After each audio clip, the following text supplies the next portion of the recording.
इस्लाम का तरीका नहीं। हाँ, आज का दौर है, आपके खानदान की कोई लड़की है, बहुत खूबसूरत है, आपको पसंद है, आप जो जायज तरीका है अपने माँ बाप को भेजिए कि भाई लड़की दीनदार, सिर्फ खूबसूरती को मेयार ना बनाइए, अगर लड़की दीनदार भी है, खूबसूरत भी है, आप रिश्ते का पैगाम भेज दीजिए, शादी कर लीजिए। लेकिन ये कोई तरीका नहीं हुआ कि आप मोबाइल नंबर हासिल करें, चैटिंग करें, बातें करें, सेटिंग करें और उसके बाद आप शादी करें, तो ये जायज नहीं है, ये इस्लाम में इसकी इजाजत बिल्कुल भी नहीं है। आप घर के गार्जियन हैं, आप बेटी के बाप हैं, बेटे के बाप हैं, बेटी की मां हैं, आपके ऊपर घर की जिम्मेदारी है, तो ये बहुत बड़ी रिस्पॉन्सिबिलिटी है, बहुत बड़ी जिम्मेदारी है, और इसका सवाल क़यामत के दिन आपसे किया जाएगा। अल्लाह के प्यारे नबी जनाब मोहम्मद रसूलुल्लाह सल्लल्लाहु अलैहि वसल्लम फरमाते हैं, अला कुल्लुकुम राइउन व कुल्लुकुम मसऊलुन अन रइयतिही, ऐ लोगों तुम में से हर इंसान जिम्मेदार है और क़यामत के दिन उसकी जिम्मेदारी के बारे में सवाल किया जाएगा। फर्रजुलु राइन अला अहली बैतिही, आदमी अपने घर वालों का जिम्मेदार है, अपनी फैमिली का जिम्मेदार है, अपने परिवार का जिम्मेदार है, और क़यामत के दिन उसको हिसाब देना पड़ेगा। वल मरातु राइयतुन अला बैति ज़ौजिहा, और औरत जो घर के अंदर रहती है, औरत घर वाली होती है, घर के अंदर क्या चल रहा है, जवान बेटी रात में किसके साथ बातें कर रही है, जवान बेटी 2-2 घंटे घर से किसके साथ गायब है, उसके मोबाइल पर रिचार्ज कौन करा रहा है, उसके पास नया पर्स कहां से आ रहा है, उसके पास तरह तरह की खाने की चीजें कहां से आ रही हैं, ये निगरानी करना, ये देखना, ये माँ का कर्तव्य है, माँ की जिम्मेदारी है। ये हम लोग जो बोलते हैं ना, लड़के बहुत खराब हो गए, लड़कियां बहुत खराब हो गई, ये लड़के और लड़कियां ऐसे खराब नहीं होते। जब लड़के और लड़कियों के गार्जियन, उनके माँ बाप जब कछुए की तरह रेत में, जब कछुआ रेत में अपनी मुंडी डाल लेता है तो ये समझता है कि सूरज नहीं निकला हुआ है, वही हाल आज उन माँ बाप का भी होता है। उन्होंने गफलत की चादर ओढ़ ली है, वो इस बात से बेफिक्र हो गए कि उनकी जवान बेटी कहां जा रही है और जवान बेटा कहां जा रहा है। अल्लाह के नबी फरमा रहे हैं, बेटा क्या कर रहा है, बेटी क्या कर रही है, घर वालों की रिस्पॉन्सिबिलिटी है, घर वालों की जिम्मेदारी। मेरी प्यारी माओ, आपको अल्लाह ने मां बनाया है, बहुत बड़ा दर्जा है मां का। मां के कदमों के नीचे जन्नत बताई गई है, बहुत बड़ा दर्जा है बाप का। बाप को जन्नत का दरवाजा करार दिया गया है, मगर कान खोल करके सुन लीजिए, ऐ औलाद वालों, ऐ मेरी प्यारी माँ, ऐ मेरे प्यारे बुजुर्गों, जिनको अल्लाह ने बाप बनाया, जिनको अल्लाह ने माँ बनाया, वो कान खोल के सुन लें। माँ बाप बनना बहुत सम्मान की बात है, बहुत ऑनर की बात है, बहुत इज्जत की बात है, बहुत रिस्पेक्ट की बात है, मगर ये सुन लीजिए अल्लाह के प्यारे नबी क्या फरमाते हैं, मा मिन अब्दिन यस्तरईहिल्लाहु रईयतन, जब अल्लाह ताला किसी बंदे पर कोई जिम्मेदारी डाल दे और फिर वो इस हाल में मर जाए कि वो अपनी जिम्मेदारी के साथ अन्याय कर रहा है, अपनी जिम्मेदारी के साथ धोखा कर रहा है, और इस हाल में मर जाए कि अपनी जिम्मेदारी को सही तरीके से पूरा नहीं कर रहा है, इल्ला हर्रमल्लाहु अलैहिल जन्ना, उस इंसान के ऊपर जन्नत हराम हो जाएगी। मां के पैरों के नीचे जन्नत है, मगर जिस मां को इस बात से कोई मतलब ना हो मेरी औलाद क्या कर रही है, जिस बाप को इससे कोई मतलब ना हो मेरा बेटा पैसा कमा के तो ला रहा है, कैसे ला रहा है, इससे कोई मतलब ना हो। अभी कल बनारस में एक साथी मुझे मिले, बनारस में साड़ी का कारोबार होता है, पिछले कुछ सालों से साड़ी का कारोबार बनारस का बहुत मंदी का शिकार है, बहुत परेशानी का शिकार है। बनारस के बहुत सारे जवान लड़के बेंगलोर में और सूरत में जाके काम करते हैं। उसने कहा मौलाना, कहने को तो लड़के पैसा कमाने गए, लेकिन जो लड़के बेंगलोर में जाकर के और सूरत में जाकर के काम कर रहे हैं, कड़वी सच्चाई ये है कि मौलाना साहब वहां पर उनका कोई गार्जियन नहीं है, न माँ की डांट का डर है, न बाप की डांट का डर है, न वहां पे माँ है न बाप है। लड़का कमाने गया है, कहा मौलाना जितना कमा रहा है उसका आधा हिस्सा सिगरेट में, शराब में, नशे में, जुआ में अब वहां पे गंवा देता है। कहा कि अपने शहर में रहता था, अगर 5 टाइम की नमाज नहीं भी पढ़ता था तो कम से कम जुमा की नमाज में शामिल होता था। वहां पैसा कमाने की ऐसी धुन है, मस्जिद की शक्ल तक नहीं जानता। जुमा की नमाज में भी कितने मुसलमान लड़के जो पैसा कमाने बेंगलोर और सूरत गए हैं, वो जुमा की नमाज तक नहीं पढ़ते हैं।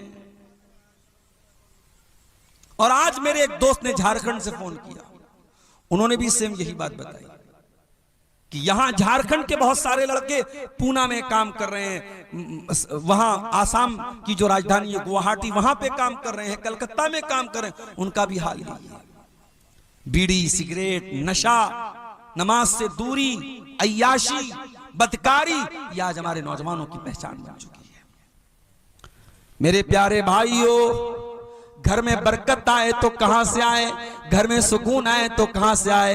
हाँ, पैसा तो आ रहा है, दौलत तो आ रही है, घर में अच्छा खाना तो बन रहा है, बच्चे अच्छा कपड़ा तो पहन रहे हैं, मकान तो आलीशान बन रहा है, लेकिन जब जिंदगी में नमाज नहीं, जब जिंदगी में अल्लाह का जिक्र नहीं, तो मेरे प्यारे भाइयों उस घर में बरकत कहां से आएगी, बरकत कहां से आएगी।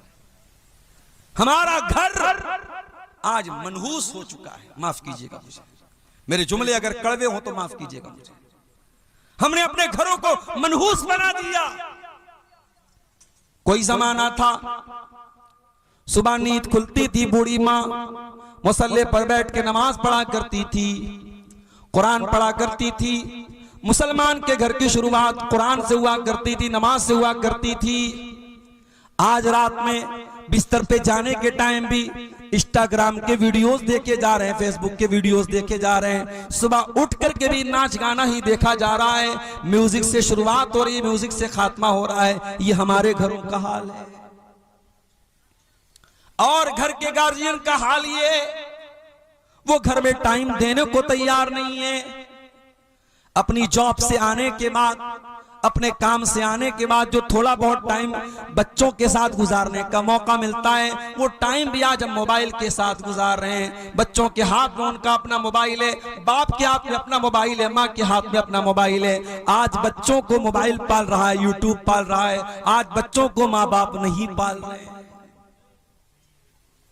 अरबी का एक शायर कहता है, बड़ी सच्ची बात कहता है, लईसल यतीमु मन इंतहा अबवाहु मिन हम्मिल हयाती व खल्लफाहु जलीला।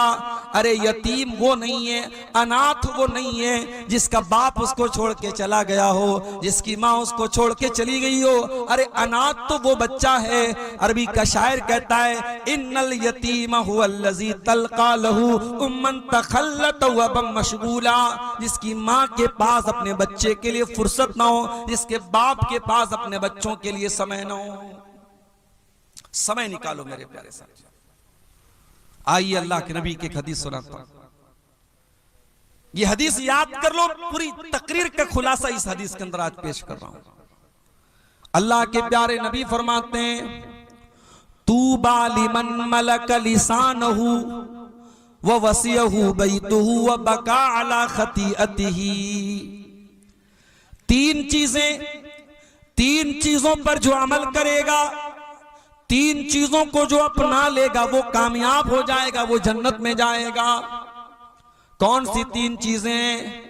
नंबर 1, मलक लिसानहु, अपनी जबान पर कंट्रोल कर ले, जबान पे कंट्रोल कर ले। झूठ इसी जबान से, गाली गलोच इसी जबान से, गीबत इसी जबान से, चुगली इसी जुबान से, किसी की इज्जत पर हमला इसी जुबान से। जुबान पर कंट्रोल कर लो। दूसरी चीज, वह वसिअहु बैतुहु, आपका घर आपके लिए काफी हो जाए। अपना बिजनेस करने के बाद, अपनी जॉब करने के बाद, अपनी दुकान पर काम पूरा करने के बाद जो बाकी टाइम मिले वो अपने घर को दो, अपने घर वालों को दो। अल्लाह के नबी फरमाते हैं कि उसका घर उसके लिए काफी हो जाए। और तीसरी चीज, वह बकाला खतियतिही, और वो तन्हाई में अकेले में अपने गुनाहों पर नदामत के आंसू बहाता हो, रोया करता हो, तौबा करता हो, गिड़गिड़ाता हो। मेरे प्यारे भाइयों, हमने तो रोना भी बंद कर दिया, हमारी आंखें खुश्क हो गई, हमें तो रोना भी नहीं आता। आज हम इतने पत्थर दिल हो चुके हैं कि आज अपनी आंखों से जनाजा देखने के बावजूद, आज जनाजे की नमाज के दौरान और मैयत को दफनाने के दौरान भी हमारे चेहरे पर मुस्कुराहट होती है, हम रोना नहीं चाहते, हम रो नहीं पाते हैं। कुरान कहता है सुम्मा कसत कुलूबुहुम मिन बादी ज़ालिका फहिया कल हिजारति व अशद्दु क़स्वा। कुछ लोग इतने सख्त हो जाते हैं, उनके दिल इतने कठोर हो जाते हैं कि पत्थर से भी ज्यादा उनके दिल कठोर हो जाते हैं। व इन्न मिनल हिजारति लमा यतफज्जरु मिनहुल अनहार। अरे पत्थर तो कुछ ऐसे भी होते हैं कि पत्थर के अंदर से भी पानी निकलने लगता है, पत्थर फट जाता है और पत्थर से सुराख हो जाता है। लेकिन इंसान का दिल कभी कभी इतना कठोर हो जाता है कि पत्थर से ज्यादा सख्त हो जाता है। हम तो रो नहीं पाते। अल्लाह के नबी ने फरमाया 3 चीजें पैदा कर लो, जबान पर कंट्रोल कर लो, आपका घर आपके लिए काफी हो जाए, और अपने गुनाहों पर आंसू बहाना शुरू कर दो। ये 3 चीजें अगर आपको मिल जाएं, आप कामयाब हो जाएंगे। मेरे प्यारे साथियों, मैं जानता हूं आप बहुत देर से तकरीरें सुन रहे हैं और बहुत अहम टॉपिक लेकर के मैं आपके सामने बैठा हूं। बहुत लंबी बात नहीं करूंगा, बड़ी टू द पॉइंट बातें आपके सामने रखूंगा, कुछ तरीके बताऊंगा, कुछ नुस्खे बताऊंगा, अपने घर को कैसे सुधारा जाए, अपने घर को कैसे संवारा जाए, अपने घर को इस्लामी घर कैसे बनाया जाए। इसी टॉपिक पर कुछ बातें आपके सामने रखूंगा। हम मकान बनाते हैं, मकान में सबसे जरूरी चीज होती है मकान की बुनियाद, फाउंडेशन। बेहतरीन बिल्डिंग खड़ी कर दें, लेकिन अगर बुनियाद कमजोर हो जाए तो आपका मकान कमजोर माना जाएगा और एक दिन धराशायी हो जाएगा, धड़ाम से गिर जाएगा। अगर अपने घर को एक अच्छा घर बनाना चाहते हो तो जिस तरीके से मकान बनाने के टाइम ये देखते हो कि बुनियाद कैसी है, वैसे ही मकान बनाने के टाइम ये भी देखो ये मकान हम हराम कमाई से बना रहे हैं या हलाल कमाई से बना रहे हैं, ये सूद और ब्याज के पैसे से बना रहे हैं, रिश्वत के पैसे से बना रहे हैं, या जायज कमाई से बना रहे हैं, किसी का हक मार के बना रहे हैं, या सही तरीके से बना रहे हैं। तुम देख लो कि उस मकान की बुनियाद में तुम क्या डाल रहे हो। कुरान कहता फमन अस्ससा बुनियानहु अला तक़वा मिनल्लाहि व रिज़वानिन खैरुन अम्मन अस्ससा बुनियानहु अला शफ़ा जुरफिन हारिन फनहार बिही फी नारी जहन्नम। कुरान कहता है 2 टाइप के घर होते हैं। एक घर वो है जो अल्लाह के तक़वा की बुनियाद पे खड़ा है, जिस घर का बनाने वाला ईमानदार है, सही है, नेक है, हलाल कमाई से घर बना रहा है। और दूसरा वो है जो हराम खोर है, जो ब्याज का पैसा लेके आया है, जो रिश्वत का पैसा लेके आया है, जो भाई का हक मार के आया है, जो बहन का हक मार के आया है। किसी जगह एक लाइन पड़ी, बड़ी अच्छी लाइन थी कि मामू जान हज करने जा रहे हैं, अपनी बहन का और अपने भांजों का हक मारने के बाद तीसरी मर्तबा मामू जान हज करने जा रहे हैं। यह समाज की बड़ी कड़वी हकीकत है। हमें से हर इंसान किसी का मामू होगा, किसी बहन का भाई होगा। हमारी दीनदारी सिर्फ दाढ़ी पर है, हमारी दीनदारी सिर्फ माथे पर सजदे के निशान पर है। हम बड़े दीनदार बन गए, 5 टाइम के नमाजी बन गए। याद रखो मेरे भाइयों, ये जो मीरास में जिसका जितना हिस्सा है, बेटे का इतना है, बेटी का इतना है, माँ का इतना है, बाप का इतना है, भाई का इतना है, बहन का इतना है, ये किसी मुफ्ती का फतवे से नहीं बना है। ये अब्दुल गफ्फार सलफी साहब ने, ये तौहीद आलम साहब ने, या कोई फला आलिम साहब ने अपने घर से ये मसला नहीं बनाया है। तो कुरान की आयतें हैं, अल्लाह का बनाया हुआ कानून।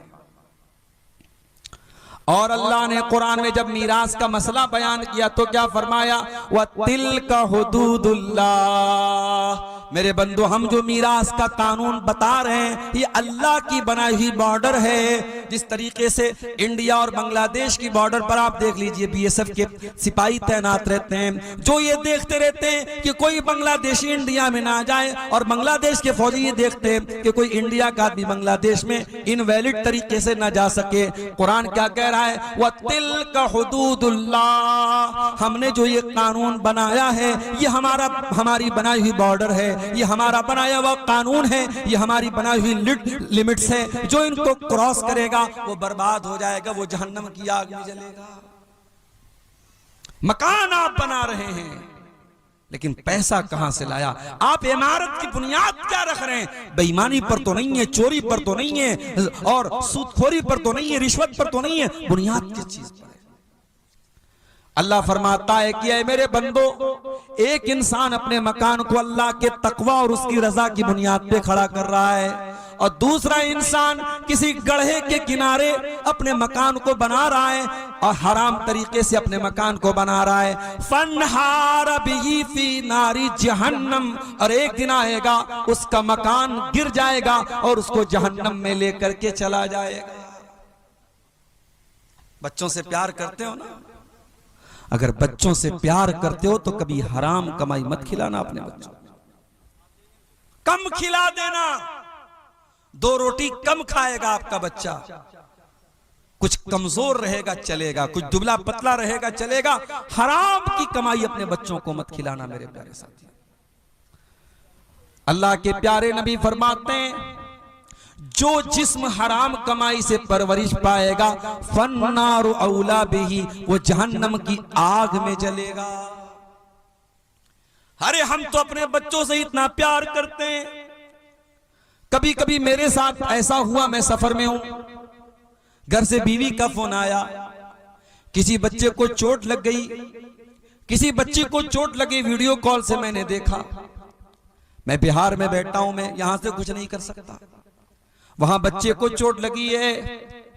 बाप होने के नाते मेरा दिल तड़प जाता है, और अगर बच्चों को ऐसी चोट लग जाए कि बच्चों का खून निकलने लगे तो इंसान बेकरार हो जाता है। अपने बच्चों को हम जर्रा बराबर दुख और तकलीफ में नहीं देख सकते मेरे प्यारे साथियों। हम जहन्नम की आग में अपने बच्चों को कैसे जलना पसंद करेंगे? इसीलिए अल्लाह के नबी फरमा रहे हैं, जो हराम कमाई अपने बच्चों को खिलाएगा, जो जिस्म हराम कमाई से परवरिश पाएगा, फन्नारु औला बिही, वो जिस्म जहन्नम की आग में जलेगा। अब ये आप तय कर लीजिए कि आपको अपने बच्चों को जहन्नम की आग में जलाना है या जन्नतुल फिरदौस में दाखिल करना है।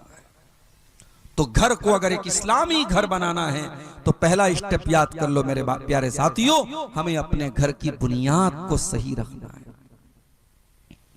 और आगे बढ़िए, घर में दाखिल होते हैं हम, सबसे पहले चौखट आती है, दरवाजे के पहले चौखट पर हम पैर रखते हैं, उसके बाद दरवाजे में दाखिल होते हैं।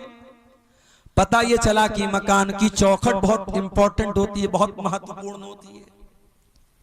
जब तक दरवाजे की चौखट को सही न किया जाए तब तक मकान की एंट्री सही नहीं हो सकती। हमारे घरों की चौखट क्या है? आइए एक हदीस आपको सुना देता हूं।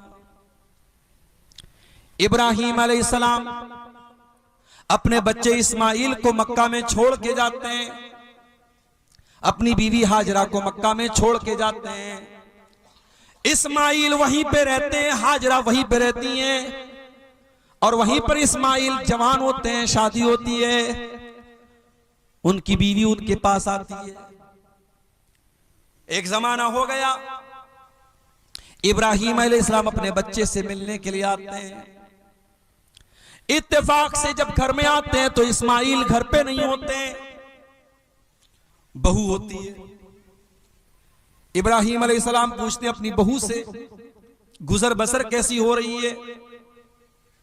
ये बहू थोड़ी नाशुक्री थी, ये कहती है क्या बताऊं, बड़ी परेशानी हो रही है, बस जैसे तैसे गुजारा हो रहा है, बहुत दिक्कत चल रही है, बहुत परेशानी है, बहुत मुश्किल है।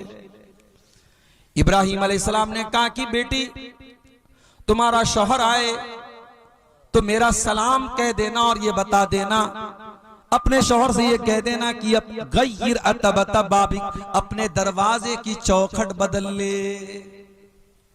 शाम को इस्माइल आए, आते ही अपने बाप की खुशबू महसूस की। पूछा है मेरी बीवी क्या कोई मेहमान आया था? कहा एक बूढ़े आदमी आए थे। कहा क्या कह रहे थे? कहा तुमको सलाम कह रहे थे और कह रहे थे अपने दरवाजे की चौखट बदल दे। कहा मेरी बीवी तूने क्या कहा था? बीवी ने सारा माजरा सुनाया। कहा क्या है मेरी बीवी, वो कोई और नहीं, वो मेरे बाप थे, वो तेरे ससुर थे, इब्राहिम अलैहिस्सलाम थे, और वो तेरी नाशुक्री से नाराज हो गए। तू एक पैगंबर की बीवी होने के बावजूद, एक नबी की बहू होने के बावजूद तूने जो बात कही मेरे बाप को पसंद नहीं आई। मेरे बाप ने तुझे तलाक देने का ऑर्डर दिया है, इसलिए मैं आज से तुझको अपने निकाह से खारिज करना हूं। आज से मैं तुझको तलाक दे रहा हूं। अब यहां पे थोड़ा सा रुक जाइए। हमारे घरों में क्या होता है, बहू ने खाना बनाया, शेरशाबादी लोग तो झोल बहुत ज्यादा खाते हैं भाई, मसाला बहुत ज्यादा खाते हैं, माफ कीजिएगा। बड़ा सोच समझ के हम लोग, जब जलसों का सीजन आता है तो पेट की बड़ी हिफाजत करनी पड़ती है। बहुत मसाला खाते हैं आप लोग। अब भाई मसाला आप ज्यादा खा रहे, बहू ने कम डाल दिया, वो भी मसला है। नमक आप ज्यादा खाते, बहू ने कम डाल दिया, वो भी मसला। और नमक आप कम खाते, बहू ने ज्यादा डाल दिया, वो और बड़ा मसला है। अब बहू ने खाने में नमक ज्यादा कर दिया, ससुर को गुस्सा आया। ससुर ने कहा चल अपने दरवाजे की चौखट बदल। तो क्या बेटा अपनी बीवी को तलाक दे देगा इब्राहिम अलैहिस्सलाम की सुन्नत पर अमल करते हुए? नहीं, रुक जाइए। अभी मैं हदीस को पूरा कर दूं, फिर मैं मतलब बताता हूं कि ऐसी सूरत में क्या किया जाएगा।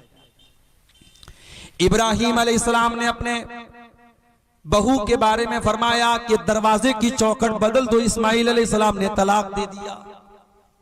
कुछ दिनों के बाद इस्माइल अलैहिस्सलाम ने दूसरी शादी की और फिर एक मर्तबा इब्राहिम अपने बेटे से और बहू से मिलने के लिए आए। इत्तेफाक से इस मर्तबा भी बहू से मुलाकात हुई, बेटे से मुलाकात नहीं हुई। इब्राहिम ने पूछा बेटी कैसी गुजर बसर हो रही है?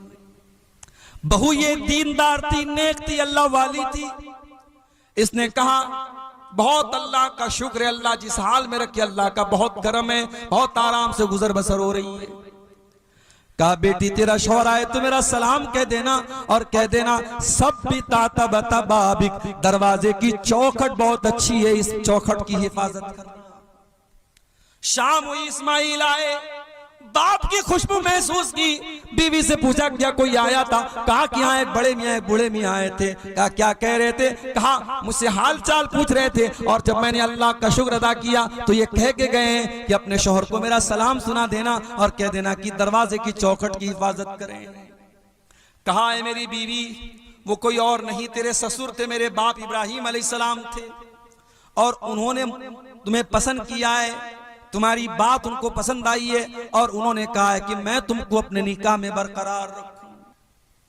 हदीस आपको मैंने सुना दी, बुखारी की हदीस है। इस हदीस से दो बात पता चली। पहली बात यह पता चली कि घर के अंदर दरवाजे की चौखट का अगर दर्जा किसी को हासिल है तो यह औरत को हासिल है। जिसको हम घरवाली कहते हैं, जिसको हम बीवी कहते हैं, जिसको हम अहलिया कहते हैं, बेगम कहते हैं, पत्नी कहते हैं, वाइफ कहते हैं, जो भी कह लें, घर के अंदर दरवाजे की चौखट की अगर हैसियत किसी को हासिल है वो औरत को हासिल है। पता ये चला अगर औरत गड़बड़ है तो इसका मतलब कि दरवाजे की चौखट गड़बड़ है, और जब दरवाजे की चौखट गड़बड़ है इसका मतलब कि दरवाजे की एंट्री गड़बड़ है, दरवाजे में आप सही तरीके से दाखिल नहीं हो सकते। इसलिए घर को अगर बनाना है, संवारना है तो घर की घरवाली का अच्छा होना बहुत जरूरी है। अब वो मसला भी सुन लीजिए। बहू ने खाने में झोल ज्यादा कर दिया, नमक ज्यादा कर दिया, ससुर को पसंद नहीं आया, सास को पसंद नहीं आया। ससुर ने कहा बेटे से तलाक दे दे, तो बेटा इतनी बात पर अपनी बीवी को तलाक नहीं देगा। अगर आपको ये लगता है कि इब्राहिम अलैहिस्सलाम के कहने पर इस्माइल ने तो तलाक दे दिया, तो कान खोल करके सुन लीजिए। अगर बाप इब्राहिम अलैहिस्सलाम के जैसा हो तब बाप के कहने पे बेटा तलाक दे देगा। हर बाप के कहने पर बेटा अपनी बीवी को तलाक नहीं देगा। वरना हर छोटी छोटी बात पे तलाक हो जाएगी। अगर इब्राहिम के जैसा बाप हो, उतना समझदार, उतना दूरअंदेश, उतना दीनदार, उतना होशियार, उतना जीनियस, उतना गहरी नजर रखने वाला, उतना अल्लाह वाला, तो अलग बात है। हर बाप को इस बात की इजाजत नहीं है, हर माँ को इस बात की इजाजत नहीं है कि वो बोले कि बहू को तलाक दे दो, बेटा तलाक दे दे। तो शौहर के घर की चौखट है बीवी। मेरे साथ मेरी प्यारी माँ बहनों, अगर आप पिंडाल के अंदर मौजूद हैं, मेरी आवाज आपके कानों तक पहुंच रही है, आप अपने बेटे के लिए जब बहू तलाश करने जाएं तो सिर्फ ये न देखें कि बहू कितनी खूबसूरत है, कितना रंग गोरा है, कितने अच्छे खानदान की है, कितने पैसे वाली है, कितना जहेज लेकर के आएगी। मेरी प्यारी माओ, आप जब अपने बेटे के लिए बीवी तलाश करने जाएं, आप अपने घर के लिए जब बहू लेने जाएं तो कान खोल के सुन लो, आप बहू लेने नहीं जा रही हैं, आप अपने दरवाजे की चौखट लेने जा रही हैं। और चौखट बहुत संभाल करके लाना। अल्लाह के नबी फरमाते हैं, तुन कहुल मरातो ले अरबईन, जब औरत की शादी होती है तो चार चीजें औरत के अंदर देखी जाती हैं, ले मालिहा वले हसबिहा वले जमालिहा वले दीनिहा।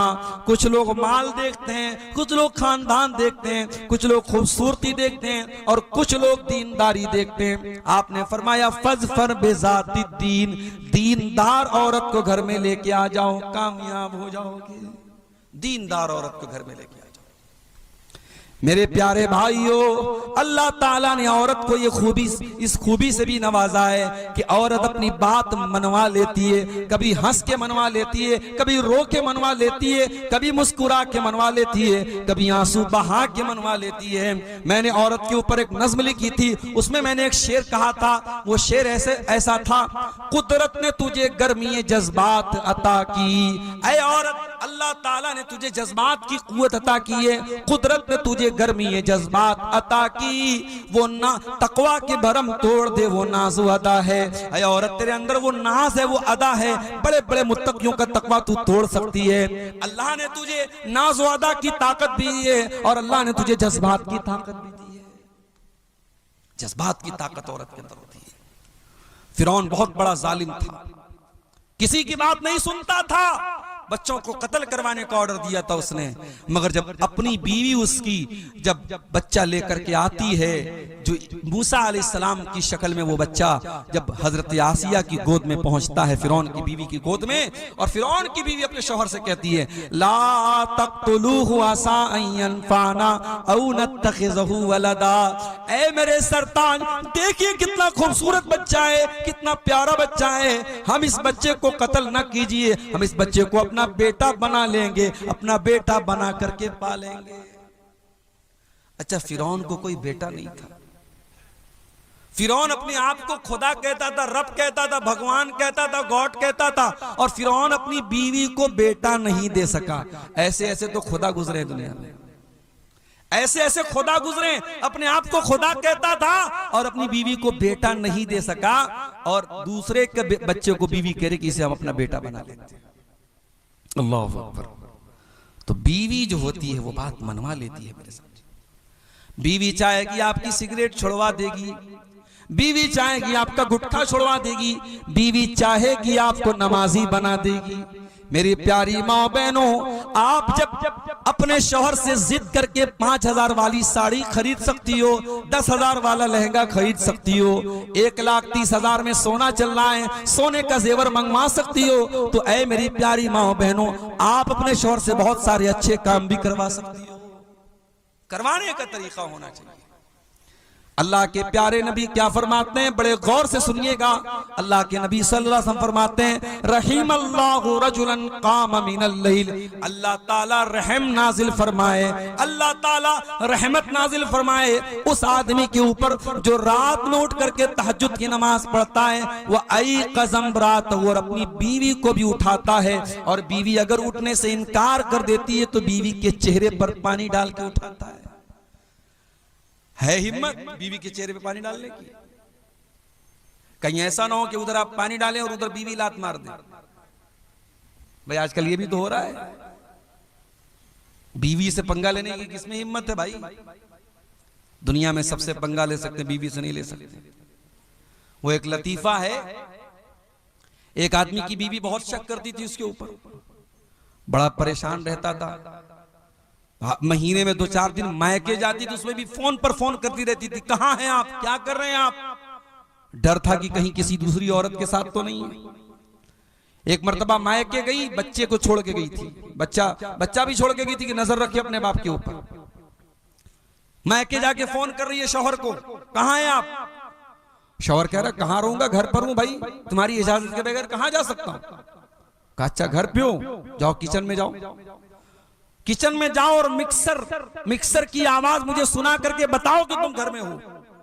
शौहर ने मिक्सर की आवाज सुना दी, घर की आवाज आई। बीवी ने कहा अच्छा चलो भाई तसल्ली हो गई। दूसरे दिन फिर फोन किया बीवी ने, कहां हैं आप। शौहर ने कहा अरे बेगम मैं कहां रहूंगा, घर पर हूं। चलिए मिक्सर की आवाज सुनाइए। शौहर ने फिर मिक्सर चालू करके सुना दिया, घर की आवाज आई। तीसरे दिन बीवी ने कहा इतना शरीफ मेरा शौहर कब से हो गया, रोजाना मैं फोन कर रही हूं मुझे मिक्सर की आवाज सुना दे रहा है। तीसरे दिन बीवी सरप्राइज देने के लिए अचानक घर में आ गई। घर में आई तो शौहर गायब, बच्चा खेल रहा था। बच्चे से पूछा अरे तेरा बाप कहां है, कहा वो तो मिक्सर लेके गायब है 2 दिन से। तो कहते हैं कि अगर शौहर से बीवी शेर है तो शौहर सवा शेर भी बन सकता है भाई। तुम्हें सारा दिमाग तुम्ही को है थोड़ी, हमको भी तो थोड़ा बहुत दिमाग है। तो आप ये याद रखिए मेरे प्यारे साथियों कि घर के अंदर जब तक एक नेक घर वाली नहीं आएगी, घर का माहौल अच्छा नहीं हो सकता है। अल्लाह के नबी फरमाते हैं अल्लाह ताला रहमत नाजिल फरमाए उस आदमी के ऊपर जो रात में उठ करके तहज्जुद की नमाज पढ़ता है और अपनी बीवी को भी उठाता है। वह रहीमल्लाहु इम्रातन कामत मिनल लैल, और अल्लाह ताला ऐसी औरत के ऊपर रहमत नाजिल फरमाए जो रात में उठ करके तहज्जुद की नमाज पढ़ती है। वह आई कज़त ज़ौजहा, और अपने शौहर को भी उठाती है, और शौहर अगर इनकार कर दे तो शौहर के चेहरे पर पानी छिड़क करके उठाती है। ये होते हैं बेहतरीन कपल, एक दूसरे का ताउन करे दीन के सिलसिले में। इसीलिए अल्लाह के नबी फरमाते हैं लियत्तखिज़ अहदुकुम क़ल्बन शाकिरा।